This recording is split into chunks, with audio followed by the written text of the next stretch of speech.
इतने महान संतों की उपस्थिति में मैं गीता पर प्रवचन करूं, ये मेरी धृष्टता होगी और ये धृष्टता मैं करना नहीं चाहूंगी।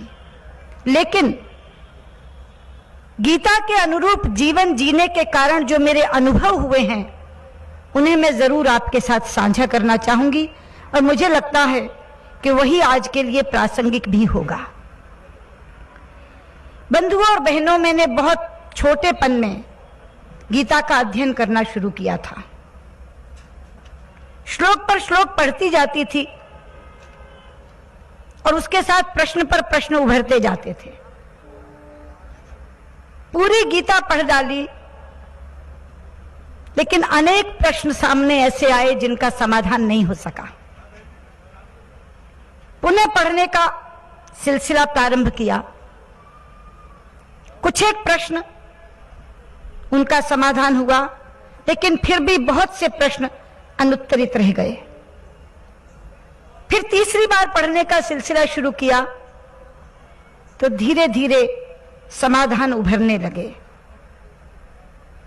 और आमतौर पर जो प्रश्न पूछे जाते हैं गीता पढ़ने वालों के द्वारा, वही प्रश्न मेरे मन में उभरते थे। एक तो यह कि कर्म करो, फल की इच्छा मत कर। ऐसा कैसे हो सकता है कि आप काम करें और फल ईश्वर के अधीन छोड़ दें? ये कैसे हो सकता है? या गीता सार कि जो हो रहा है वो अच्छा हो रहा है, जो हुआ वो भी अच्छा हुआ, जो होगा वो भी अच्छा होगा।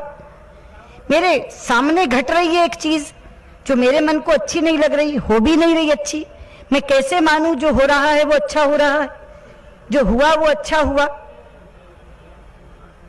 लेकिन सच मानिए, जब चौथी बार पढ़ना शुरू किया और उसके अनुरूप जीवन जीना शुरू किया तो समाधान अपने आप आकर खड़े हो गए। पहले एक छात्रा के नाते जब पर्चा देने जाती थी परीक्षा में,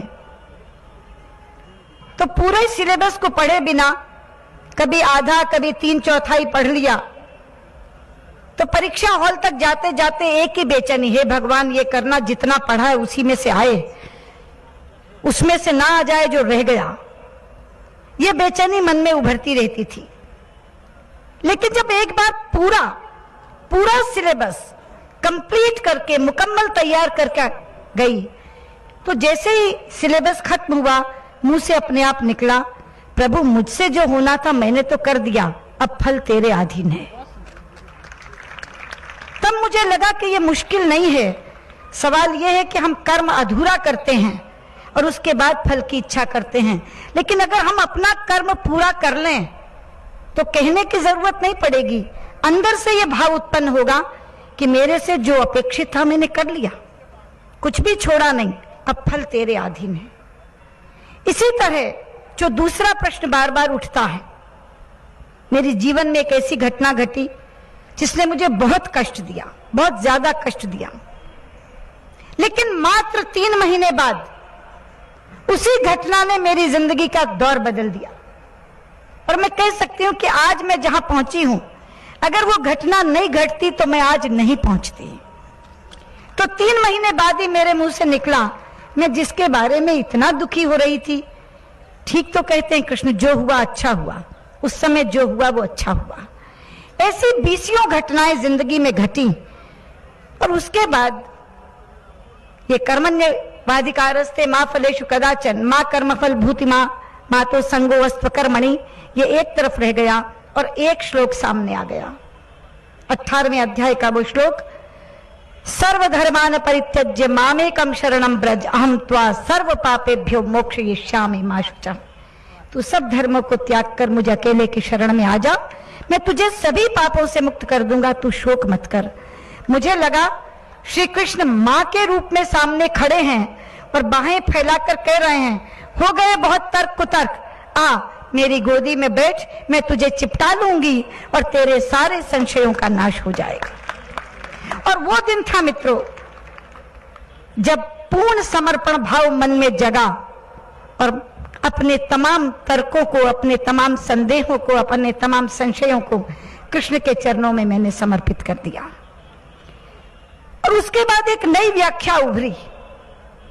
उस पूर्ण समर्पण के बाद जीवन के दो तत्व बने मेरे। एक तत्व कृष्ण कृपा और दूसरा तत्व कृष्ण इच्छा।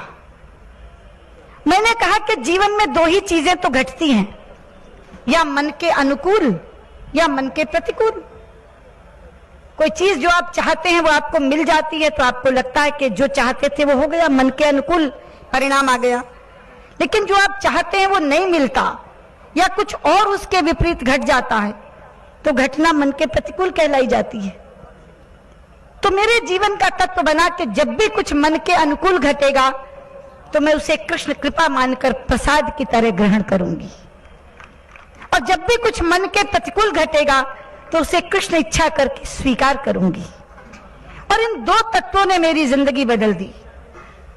और इसका परिणाम क्या हुआ कि जब बड़े से बड़े पद और ओहदे को कृष्ण कृपा मानकर प्रसाद के तौर पर ग्रहण करते हैं तो आपको अहंकार नहीं आता, क्योंकि वो आपका अर्जित किया हुआ नहीं है, उसकी कृपा के द्वारा दिया गया है।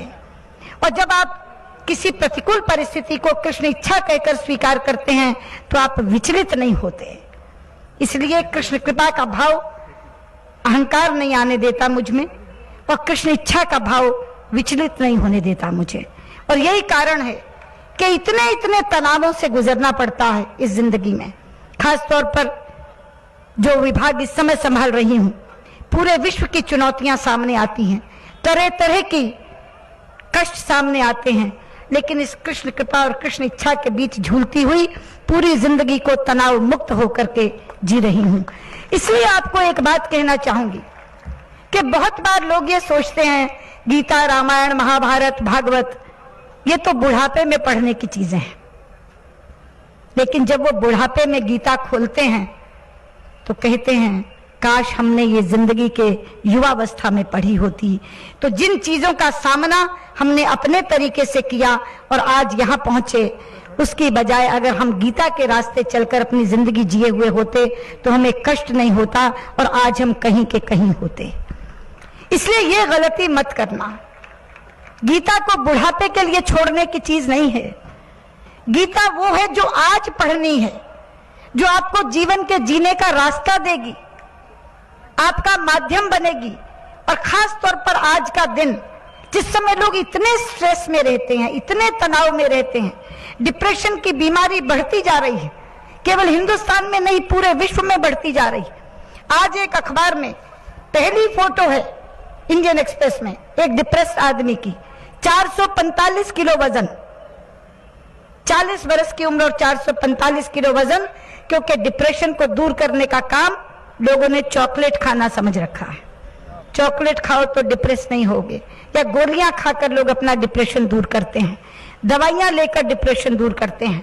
लेकिन मेरा दावा है कि अगर हम गीता पढ़कर उसके अनुसार जिंदगी जीना शुरू करें तो कभी डिप्रेशन में हम नहीं आएंगे, और डिप्रेशन का बड़े से बड़ा मरीज गीता सार के साथ ठीक हो सकता है। मैं तो कहना चाहूंगी हमारे जो साइकेट्रिस्ट हैं, हमारे जो मनोविज्ञान के डॉक्टर्स हैं, वो स्वयं गीता पढ़ें, और जब पेशेंट उनके पास काउंसलिंग के लिए आता है तो काउंसलिंग उसके अनुसार करें।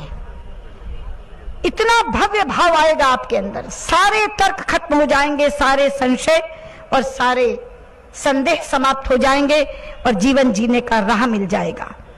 और इसीलिए मैंने संसद में खड़े होकर कहा था कि श्रीमद् भगवद गीता को राष्ट्रीय ग्रंथ घोषित किया जाना चाहिए। अभी उसकी औपचारिक घोषणा तो सरकार आने के बाद नहीं हुई, लेकिन स्वामी जी महाराज मुझे बताते हुए खुशी है कि अमेरिका के राष्ट्रपति बराक ओबामा के हाथ में प्रधानमंत्री ने अपनी ओर से श्रीमद् भगवत गीता भेंट करके इसको राष्ट्रीय ग्रंथ जैसा सम्मान तो पहले ही दे दिया। एक औपचारिक घोषणा बाकी है, लेकिन सम्मान पहले ही मिल गया। और यहाँ हमारे योग गुरु बैठे हैं, संन्यास के बाद इन्होंने सारे संबंध तोड़ दिए, लेकिन मैंने संबंध बना के रखा है। मैं आज भी उन्हें भाई कहती हूँ।